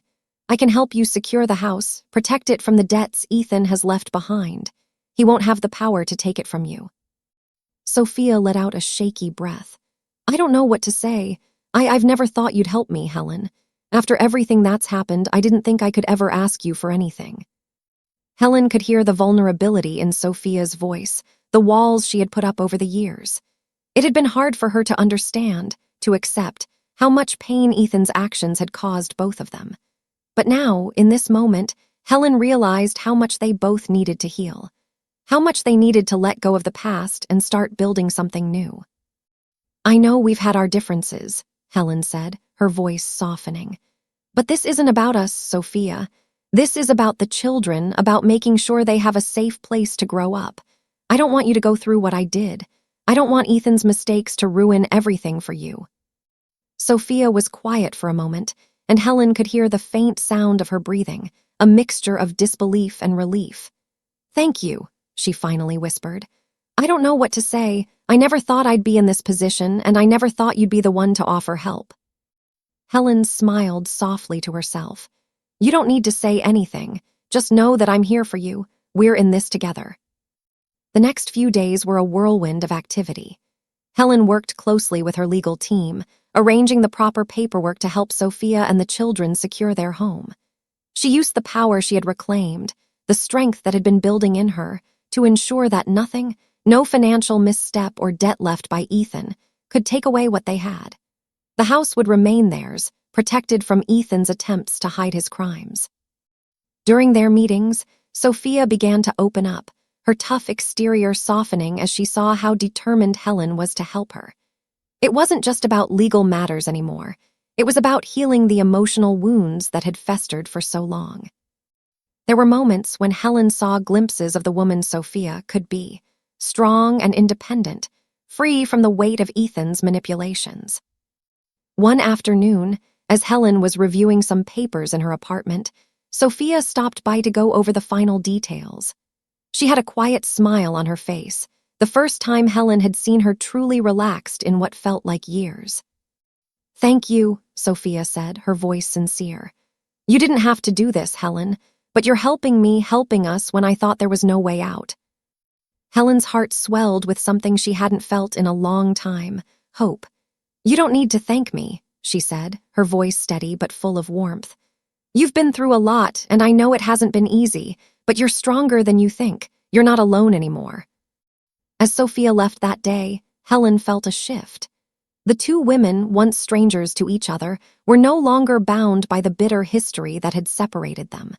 They had found common ground, not just in their shared experiences, but in their shared strength. The deal with Sophia wasn't just about securing a house. It was about forging a new connection, one built on understanding and mutual respect. As Helen watched her daughter-in-law walk out of the apartment, she felt something she hadn't expected: the beginning of forgiveness. She wasn't just helping Sophia, she was helping herself too. And for the first time, Helen realized that healing wasn't just about taking revenge on Ethan. It was about moving forward, about building a new life for herself, for Sophia, and for the children. Together, they would create a future that Ethan could never destroy. And that future started now. The phone rang, breaking the quiet stillness of Helen's apartment. She was sitting at her desk, reviewing paperwork for a new investment, when the unexpected noise shattered her focus. The screen flashed Ethan's name. For a moment, she considered letting it go to voicemail, but something inside her made her pick up. It had been weeks since their last confrontation, weeks since she had finally come to terms with the truth about her son. Still, the thought of hearing his voice again brought a mixture of unease and, oddly, curiosity. What more could he possibly say to her now? She answered with a calm that belied the storm of emotions swirling inside her. "Ethan," she said, her voice even measured. "Helen, thank God you picked up. Ethan's voice came through the line, frantic and tinged with desperation. The familiar arrogance that had once defined him was gone, replaced by something unrecognizable, something vulnerable, almost broken. I need your help. You've got to help me, Mom. Helen sat back in her chair, her fingers resting lightly on the armrests. Her pulse quickened, but she kept her composure. He's desperate, she thought. He's finally seeing the consequences of his actions. Help you, she repeated, her voice low but steady. After everything you've done, everything you've put me through, now you want my help. There was a long pause on the other end of the line. She could hear Ethan breathing heavily, the sound of his desperation unmistakable. I know, Mom. I know I've done terrible things, but please, I'm begging you. I've made a mess of everything, and now everything's falling apart. I don't know where to turn. Ethan's words hung in the air, but they didn't reach her heart the way they once would have. She had heard this tone from him before, when he wanted something, when he was trying to manipulate her into giving him what he needed. But Helen had seen through it now. She knew exactly what he was doing. Ethan, Helen said, her voice firm but quiet, you're not the same man I once thought you were. You've proven that time and time again. And now you expect me to help you. I'm your son. His voice cracked, the desperation evident. You're supposed to help your son. I've lost everything, my business, my reputation. The debts are piling up and the people I've been hiding from are coming after me. I don't know what to do. Please, you've always been there for me. Don't turn your back on me now. Helen felt a pang of something deep inside, a flicker of the woman she used to be, the mother who would have done anything for her child. But that woman was gone. The mother who would have sacrificed herself for Ethan's happiness had been replaced by a woman who had been deceived, manipulated, and betrayed for far too long. She leaned forward, her fingers gripping the edge of the desk as she spoke with quiet authority. You lost everything because of your choices, Ethan. Your greed, your lies, your manipulation. You didn't just hurt me, you hurt everyone who ever trusted you. And now you think I should help you. You think I should bail you out. I know I messed up, Ethan stammered. But I swear I'll do anything. I'll make it right. I'll fix it. Just give me a chance. Please, Mom, I'm begging you. Helen closed her eyes for a moment, steadying herself. She could feel the weight of his words pressing down on her, but she refused to let them break her. She had been weak before, willing to forgive, willing to see the good in him. But no more, not after everything. You don't get it, do you, Ethan? Helen said, her voice low, steady, and filled with a quiet strength. You've used me. You've manipulated me for years. You thought you could take everything I built for myself, my love, my life, and use it to get ahead. But I'm not going to fall for it anymore. There was silence on the other end of the line, and for a moment, Helen wondered if he had finally understood. But then Ethan's voice came again, pleading, desperate. Mom, I'm your son, please, he whispered, his voice breaking. I can't do this alone, I need you. Helen's heart twisted with a brief flicker of sorrow, but it quickly passed. She knew the man on the other end of the phone was no longer the son she had raised. He was a stranger, someone she could no longer protect, someone she could no longer save. You don't need me, Ethan, she said firmly. You never needed me, you needed control, and you used me to get it. But that's over. I've fought for you my whole life. I've loved you unconditionally. But now you need to face the consequences of your actions. You need to stand on your own 2 feet. There was no answer for a long moment. Ethan's breathing was shallow, his attempts at manipulation falling flat in the face of Helen's resolve. I'm sorry, Mom, he said, the words feeling hollow, stripped of their usual force. Helen cut him off. You're not sorry, Ethan. You're sorry you got caught. And you're sorry that the world is finally seeing who you really are. She felt a surge of power, a clarity that cut through the years of manipulation. She had spent so long trying to protect him, to fix things for him, to love him despite everything he had done. But now, she saw it all for what it was, a web of lies that he had spun, and she had been tangled in. I'm done helping you, she said, her voice strong and unwavering.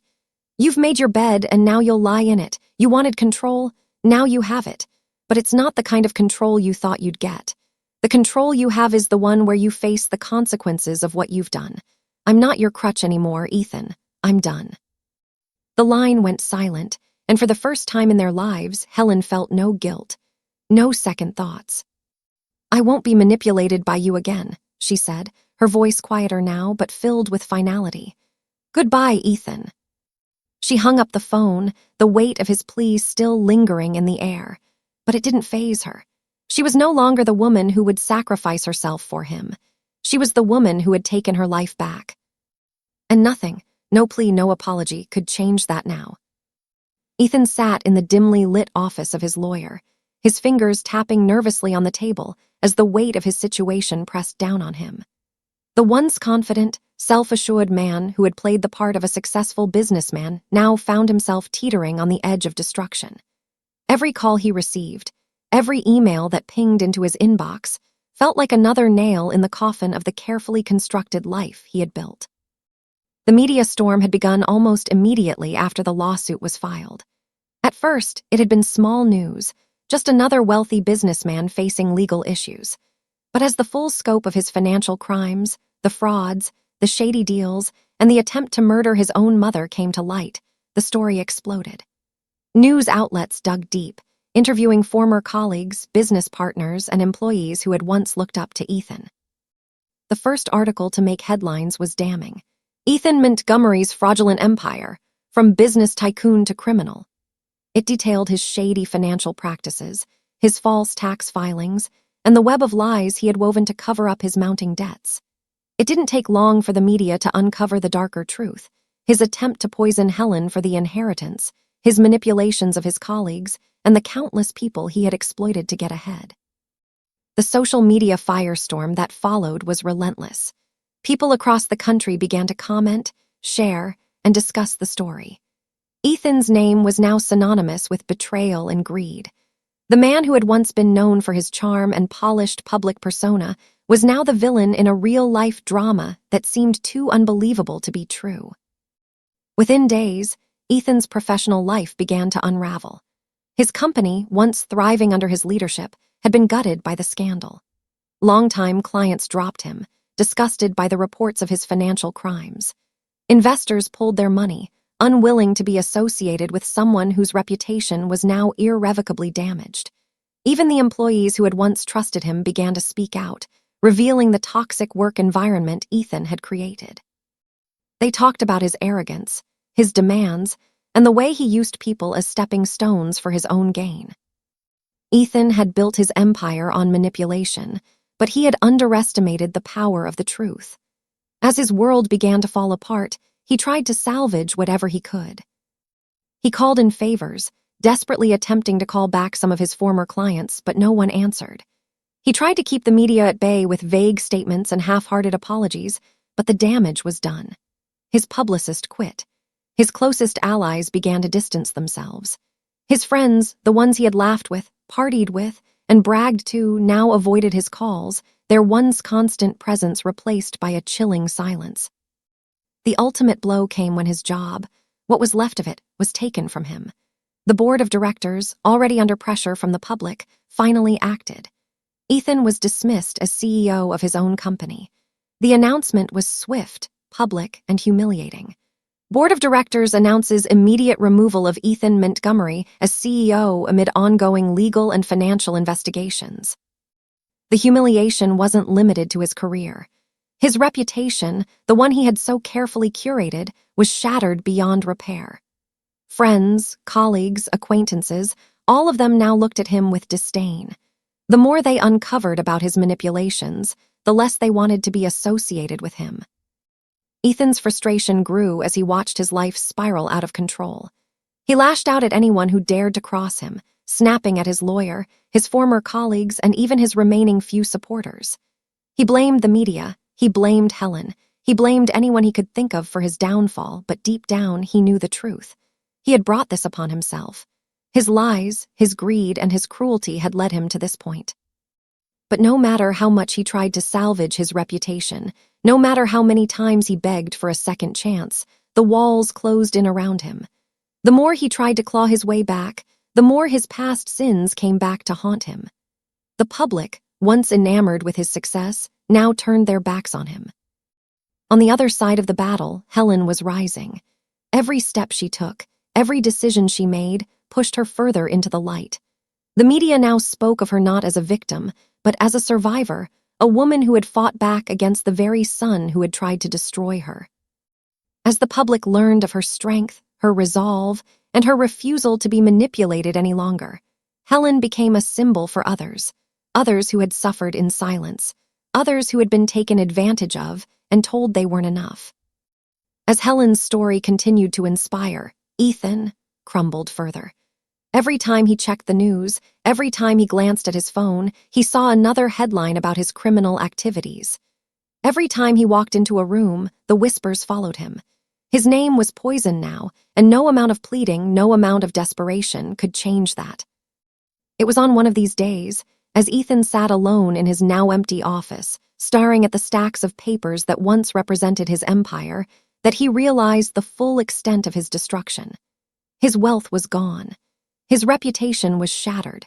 And Helen, his mother, the woman he had tried to crush, had become stronger than he could have ever imagined.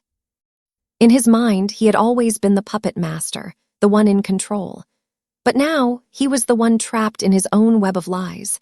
And as he watched Helen's name grow in strength and respect, he knew the truth he had been trying to ignore for so long. Helen had won. She had taken back everything. And all Ethan had left was the wreckage of his own making. The courtroom was packed with onlookers, reporters, and lawyers, the air thick with anticipation as the trial against Ethan Montgomery reached its final stages. Helen sat in the witness stand, her hands folded neatly in front of her, her back straight, her eyes focused on the judge. The weight of the moment pressed against her chest, but she didn't flinch.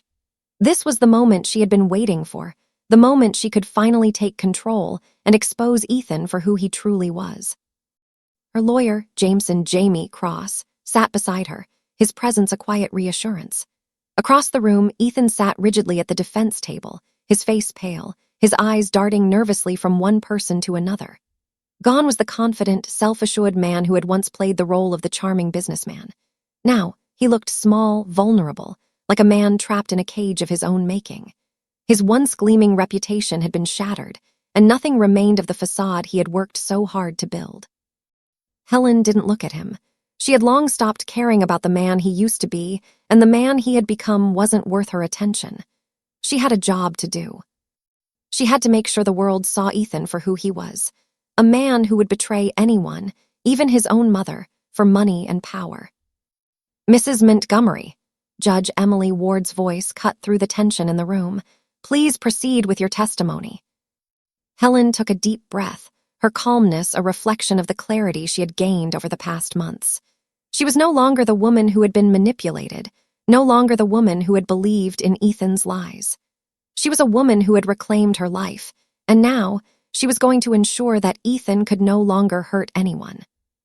She spoke clearly, every word deliberate. "Your Honor, as the plaintiff in this case, I am here to present the truth. My son, Ethan Montgomery, tried to kill me, and not just that, he has been engaged in a web of financial fraud, manipulation, and deceit for years. What I am about to show you is only a fraction of the damage he has caused to me and to countless others." Helen's voice didn't waver. She recounted, in precise detail, the moments leading up to the discovery of Ethan's plot to poison her, the fraudulent accounts he had set up, the shell companies he had used to launder money, and the debts he had accumulated through deceitful means. She presented the evidence, bank statements, emails, witness testimonies, all of it carefully collected and methodically organized by Jamie and Garrett Banks, the private investigator. As Helen spoke, the room grew still. She could see the disbelief on the faces of the jurors, the realization dawning on them. Ethan had used his charm to hide his true nature, but now the truth was laid bare. His lies couldn't shield him any longer. The defense attorney tried to interrupt a few times, questioning Helen's credibility, trying to poke holes in her testimony. But each time, Jamie was there, defending her with unwavering support, making sure the jury saw Ethan's actions for what they truly were. And when it was finally time for the prosecution to present its closing arguments, they brought up the most damning piece of evidence, Ethan's confession. It had come as a surprise to everyone when a recording surfaced of Ethan admitting to his failed attempt to kill Helen, his voice laced with cold indifference. In that moment, the defense had no choice but to admit defeat. Ethan's guilt was undeniable. Helen's gaze never left the judge, her eyes steady and calm, her chest filled with a quiet strength.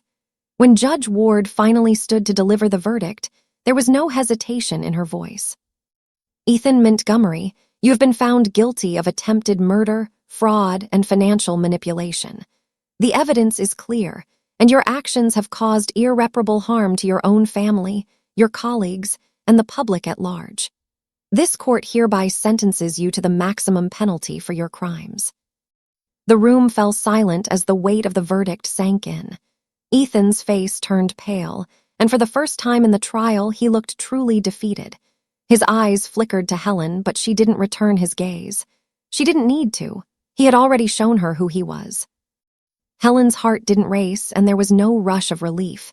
It wasn't about revenge. It wasn't about seeing him punished.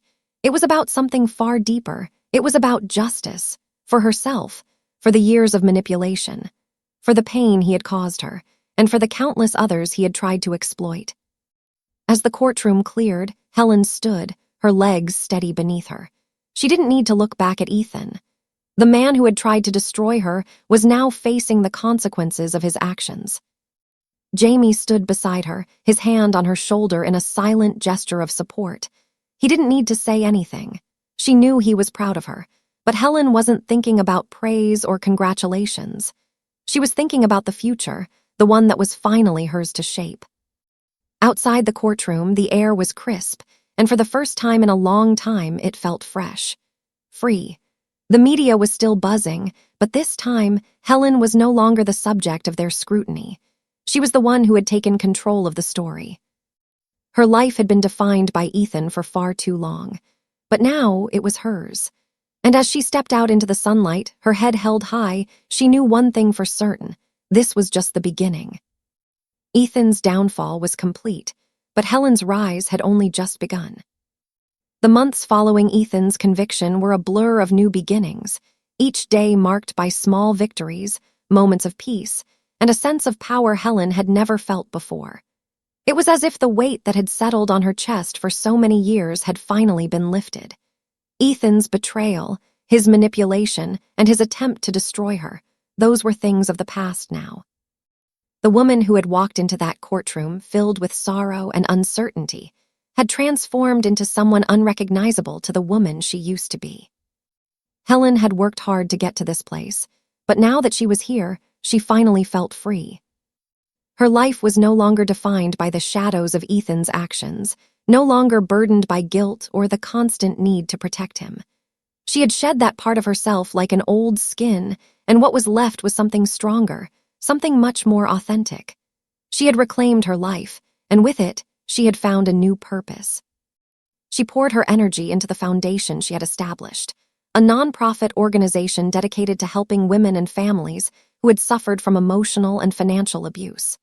The idea had been a seed planted in her mind long ago, but it had finally taken root in the aftermath of everything she'd gone through.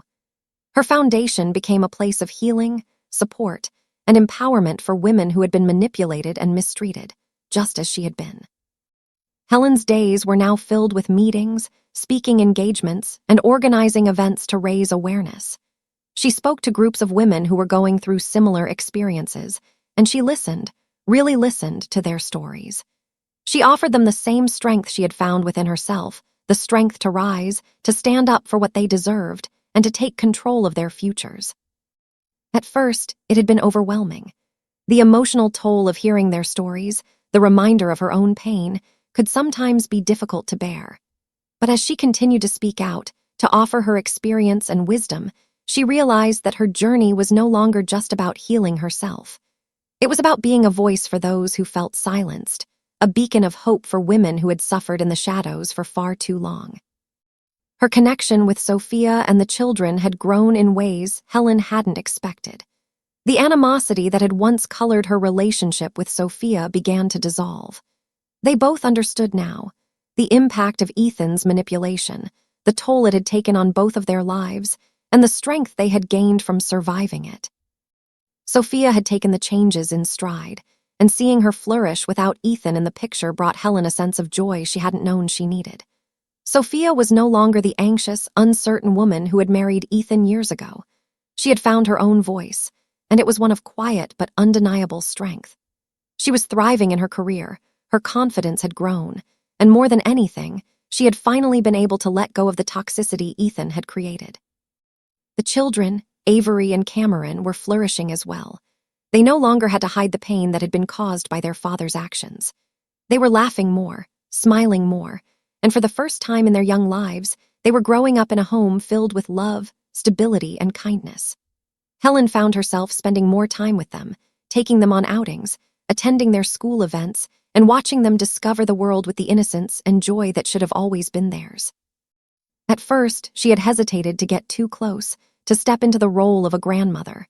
But now, it was a relationship she cherished. She could see in the children the same resilience she had found in herself, and it brought her a sense of peace to know that they would never have to face the same battles she had fought. Helen had always felt a deep sense of responsibility to them. She wanted to ensure that they grew up understanding that they were not defined by their father's actions. They were not bound by the same manipulations and lies. They were free. In the quiet moments, when Helen was alone in her apartment or sitting in her office at the foundation, she couldn't help but reflect on how far she had come. There had been days when she thought she would never get past the betrayal, when the weight of it all felt too much to bear. But now, those days felt like a distant memory. She had built a life from the ashes of her past. She was no longer bound by fear, by shame, by the manipulation of someone she once called family. She was living for herself now, and in doing so, she was helping others to do the same. Helen's voice had become a powerful tool for change. She appeared on panels, gave speeches, and shared her story with anyone who would listen.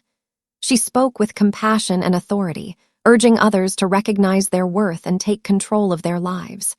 She showed them that it was never too late to heal, never too late to rebuild.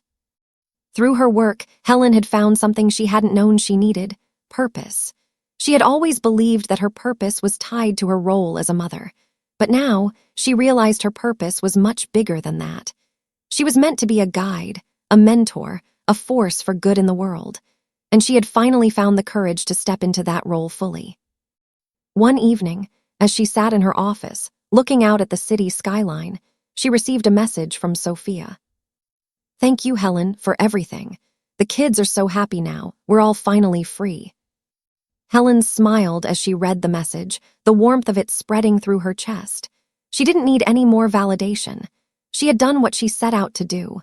She had freed herself, and in doing so, she had helped others find their own freedom. She leaned back in her chair, her heart swelling with pride. The woman she had once been broken, manipulated, silenced, was gone. The woman who sat before the city skyline was someone entirely new, someone who had fought, who had survived, and who now had the power to help others do the same. And in that moment, Helen knew this was what she had always been meant to do. This was her true legacy.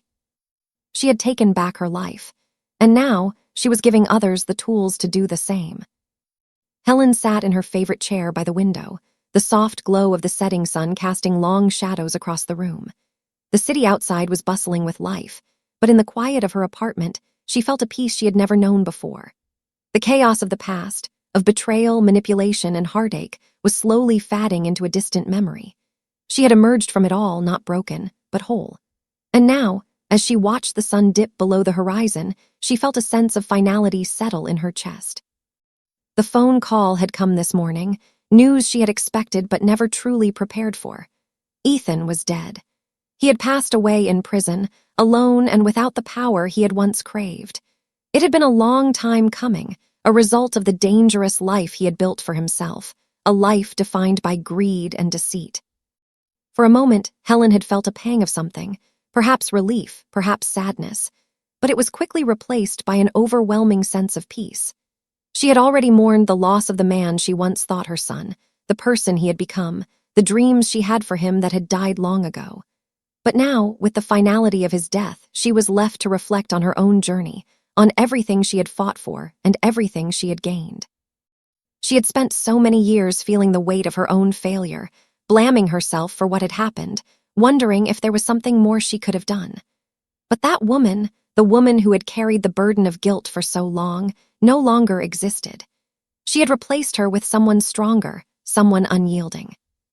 Helen thought back to the days when she had been drowning in despair, when the very idea of standing up to Ethan had seemed impossible. She had been a victim of his manipulation, his lies, his control. But with each step she took toward taking back her life, with each small victory, her decision to leave, her decision to stand up in court, to rebuild herself, to help others, she had transformed. Her journey had been long, and there were times when it had felt as though it would never end. But now, as she sat in her apartment, surrounded by the fruits of her labor, the foundation she had built, the women she had empowered, the peace she had found within herself, she knew it had all been worth it. She wasn't the same woman who had raised Ethan, who had loved him with everything she had. That woman had been swallowed up by the years of pain, but she had been replaced by someone more resilient, more powerful. Someone who had come to understand that her worth was not tied to someone else's actions, not tied to her role as a mother, not tied to anyone's expectations but her own. And as she sat there, the news of Ethan's death lingering in the back of her mind, she realized something that took her by surprise. She didn't feel anger anymore. She didn't feel regret.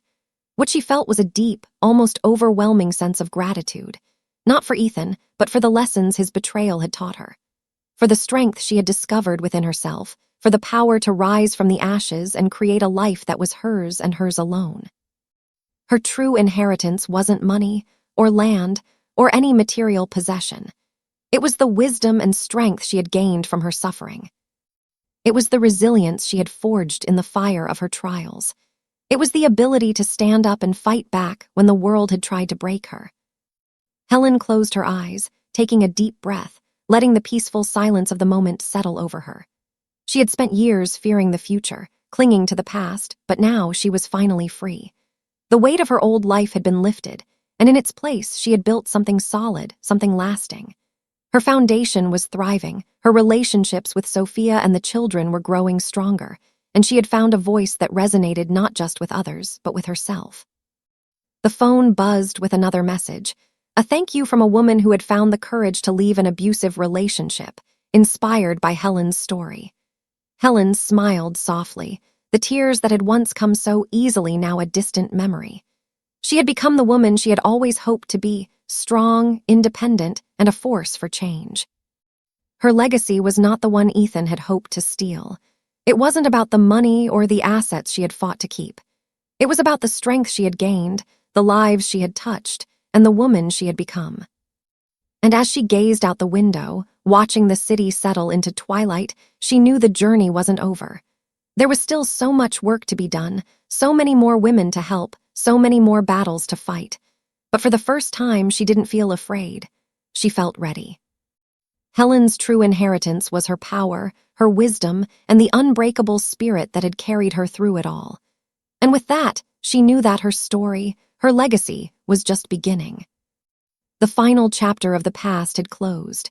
And now, with the quiet peace of closure surrounding her, Helen took the first step into the future she had built for herself, one that no one could ever take away.